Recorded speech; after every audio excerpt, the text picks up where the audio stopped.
In today's video, I'll show you how to use WooCommerce in WordPress and turn your website into a fully functional online store in just a few simple steps. WooCommerce lets you sell physical products, digital downloads, services, subscriptions, pretty much anything. So let's get you set up quickly. Start by heading to your WordPress dashboard and opening the plugins section. Click Add New, search for WooCommerce, then install and activate it. As soon as it activates, the WooCommerce setup wizard will launch. The wizard will guide you through the essentials.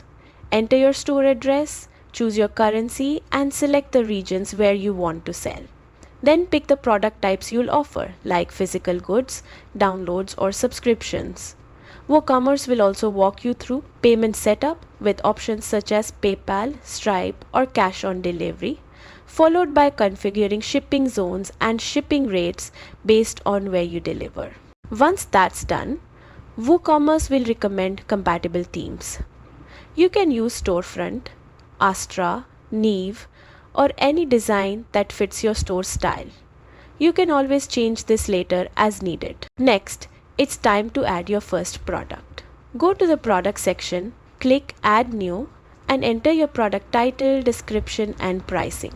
Upload your product images, add gallery photos, and complete important details such as stock, inventory, weight, dimensions, and product type, whether it is a simple product, variable product, downloadable product, or something else. When everything looks good, select Publish to make it live on your store.